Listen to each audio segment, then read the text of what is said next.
আমরা অনেক ঘুরতে পছন্দ করি, আর ঘোরাফেরার ঝিল থেকেই প্রায় চলে যাওয়া হয় কোনো রিসোর্টে কিংবা কোনো প্রাকৃতিক দৃশ্য উপভোগ করার জন্য।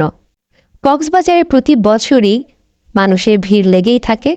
এবার আপনাদের সাথে শেয়ার করব কক্সবাজারে বেস্ট ওয়েস্টার্ন হেরিটেজ হোটেলে থাকার কিছু ক্লিপস। আমরা বেস্ট ওয়েস্টার্নে পৌঁছেছিলাম রাত 8টার দিকে।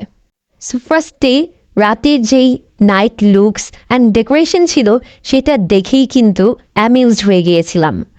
ওয়াও, ভেতরটা খুবই সুন্দর ছিল, এত সুন্দর সুন্দর লাইট দিয়ে ডেকোরেশন, তারপর ভেতরের ইন্টেরিয়ার, ওয়ালমেটস, ওভারঅলি ফুল রিসেপশনটাই কিন্তু খুবই সুন্দর ছিল। পৌঁছানোর পর কিন্তু দেখতে পেলাম রিসেপশনের এক কর্নারে মিউজিক কনসার্ট হচ্ছিল।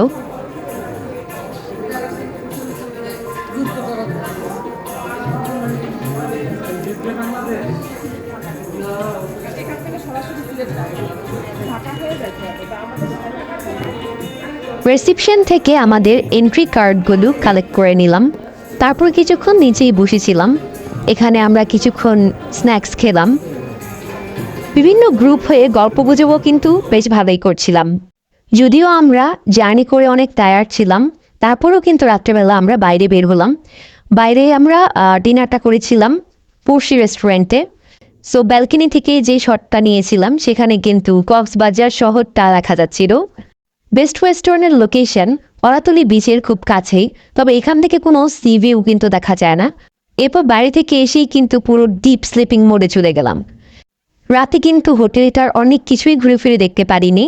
তো সকাল হলে আবার চলে আসলাম ব্রেকফাস্ট করতে বাফেটে।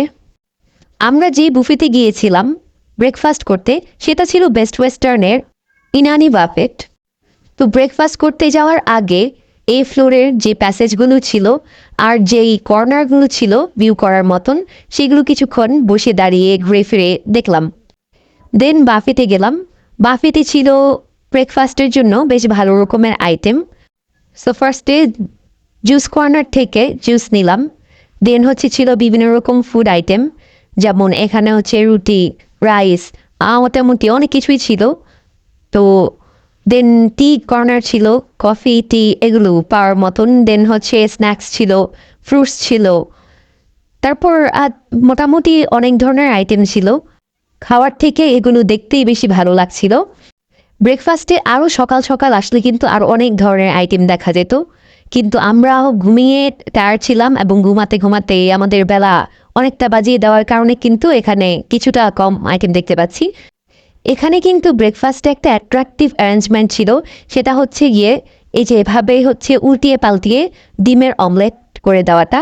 এটা সবার সামনেই গিয়ে প্রিপেয়ার করা হচ্ছিল, আর সঙ্গে সঙ্গেই কিন্তু সার্ভ করা হচ্ছিল। শুধু তাই না, বসার জন্য কিন্তু কোনো এমটি টেবিলও খুঁজে পাচ্ছিলাম না। তো মানুষের এই সিজনে খুবই ভিড় থাকে কক্সবাজারে। ভাবলাম সকালে আরেকটু ভিডিও করে নেওয়া যাক রুমগুলোকে, যেহেতু রাত্রেবেলা একটা রুমের ভিউ আমি ক্যাপচার করেছিলাম। এটা ছেলেদের রুম। বেস্ট ওয়েস্টার্নের বিশাল বড় ব্যালকনিটা কিন্তু খুবই সুন্দর ছিল। ব্যালকনি থেকে কিন্তু অনেক বড় বড় বিল্ডিং দেখা যাচ্ছিল। তাছাড়া ন্যাচারাল সাইটস তো আছেই। ব্যালকনিটা ফুল খোলা থাকার কারণে কিন্তু প্রচণ্ড সানলাইটও আমাদের উপর পড়ছিল। বেশিক্ষণ থাকা যায় না সূর্যের নিচে। আমাদের সবগুলো বেডরুমের সাথেই লিভিং রুম অ্যাটাচড ছিল। বেস্ট ওয়েস্টার্ন হোটেলের সুইমিং পুল আছে রুফটপে, আর সারাউন্ডিংসের এনভায়রনমেন্টটাও কিন্তু সুইমিং পুলে বেশ কাম অ্যান্ড কোয়াইট। এখানে সারি বাঁধা 5টা বেস্ট ওয়েস্টার্নের হোয়াইট ফ্ল্যাগ কিন্তু বাতাসে খুব সুন্দর করে উঠছে। তাছাড়া হোটেলের আউটলুকটাও ছিল কিন্তু খুবই আউটস্ট্যান্ডিং। এবার কক্সবাজারে স্টে করার জন্য আমরা বেছে নিয়েছিলাম বেস্ট ওয়েস্টার্ন।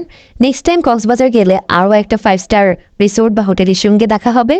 আর এখানে থাকার এক্সপিরিয়েন্স ছিল কিন্তু আমাদের কাছে খুবই ভালো।